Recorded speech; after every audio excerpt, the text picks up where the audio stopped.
Hi friends, welcome back my channel தேன்கூடு சமையல் with me Thenmozhi Shankar. இன்னைக்கு நம்ம வீடியோவில் வெஜிடபிள் புலாவ் எப்படி செய்கிறதுங்கிறத தான் நம்ம பார்க்க போகிறோம். அதை பார்க்கறதுக்கு முன்னாடி ஃபர்ஸ்ட் டைம் நம்ம சேனல் பார்க்குறீங்கன்னா மறக்காமல் சப்ஸ்கிரைப் பண்ணிக்கோங்க. கூடவே இருக்கிற ஆளுங்கிற ஆப்ஷனையும் கிளிக் பண்ணி வச்சுக்கோங்க. அப்போ தான் நான் போடுற வீடியோஸ்லாம் உங்களுக்கு நோட்டிஃபிகேஷனில் வரும். வாங்க எப்படி பண்ணுறதுன்னு பார்க்கலாம்.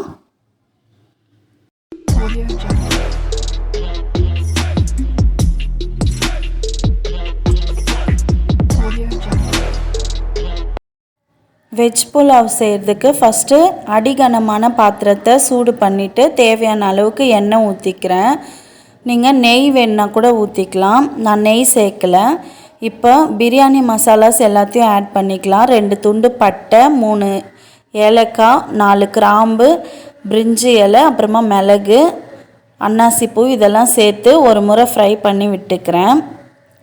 இப்போ ஒரு மீடியம் சைஸ்டு ஆனியனை நீல வாக்கில் கட் பண்ணி வச்சுருக்கேன். அதையும் பச்சை மிளகா 3 சேர்த்துருக்கேன். காரத்துக்கு ஏற்ற மாதிரி பச்சை மிளகாயை சேர்த்துக்கலாம்.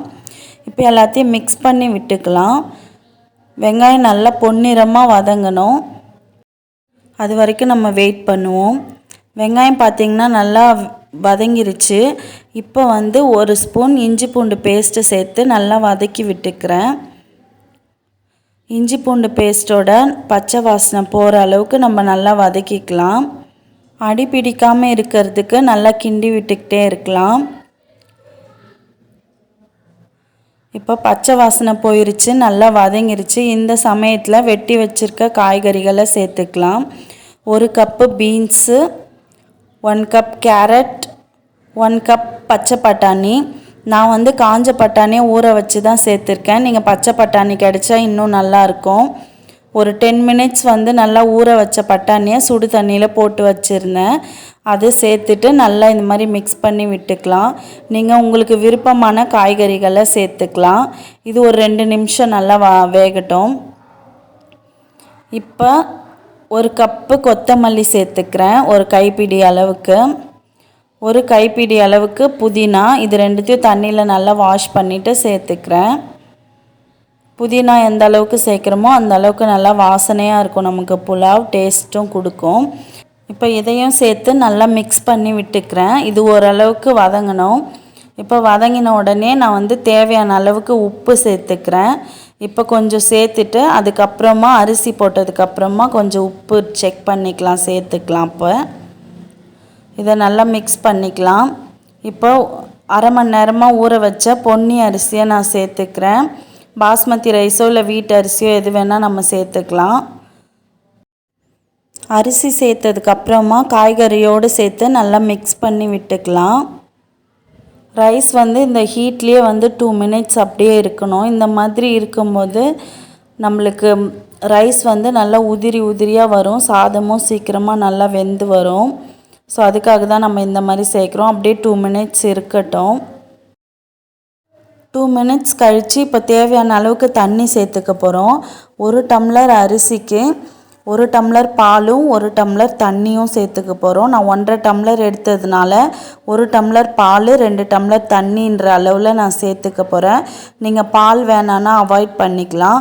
பால் சேர்க்கும் போது புலாவுக்கு நல்ல ஒரு டேஸ்ட் இருக்கும் அண்ட் டெக்ஸ்டர் இருக்கும். இதனால தான் நான் நெய் கூட ஆட் பண்ணல. நீங்கள் பால் வேண்டான்னா நெய் ஆட் பண்ணிக்கலாம். இதுலேயே ஒரு ரிச் நல்ல அரோமா இருக்கும், ரிச் டேஸ்ட் இருக்கும். ஸோ நெய் சேர்க்க வேண்டிய அவசியமே கிடையாது. இப்போ சேர்த்து எல்லாத்தையும் மிக்ஸ் பண்ணி விட்டுக்கோங்க, கரெக்டான அளவில் சேர்த்து. இந்த சமயத்துலேயே நீங்கள் உப்போட அளவு செக் பண்ணிக்கலாம். பத்தலைன்னா நீங்கள் உப்பு சேர்த்துக்கலாம். இப்போ இந்த தண்ணியும் அரிசியும் ஒரே லெவலில் வரணும். ஸோ நான் அது வரைக்கும் கொஞ்சம் மூடி போட்டு குக் பண்ணுறேன். மேலே கொஞ்சம் வெயிட் வச்சுக்கிறேன். இப்போ பார்த்திங்கன்னா தண்ணியெல்லாம் சுண்டி ரைஸ் மேலே வந்துருச்சு.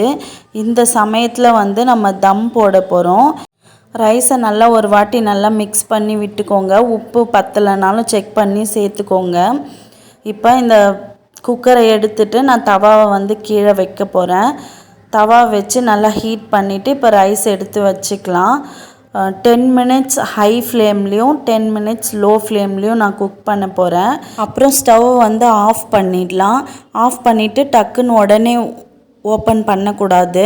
10 மினிட்ஸ் கழித்து தான் ஓப்பன் பண்ணணும். அப்போ தான் ரைஸ் வந்து நம்மளுக்கு உதிரி உதிரியாக வெந்து வரும்.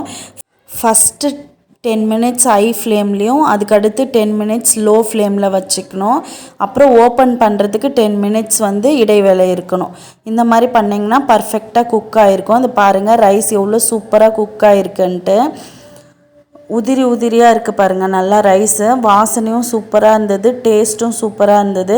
கண்டிப்பாக ட்ரை பண்ணி பாருங்கள். ஓகே ஃப்ரெண்ட்ஸ், பாய்.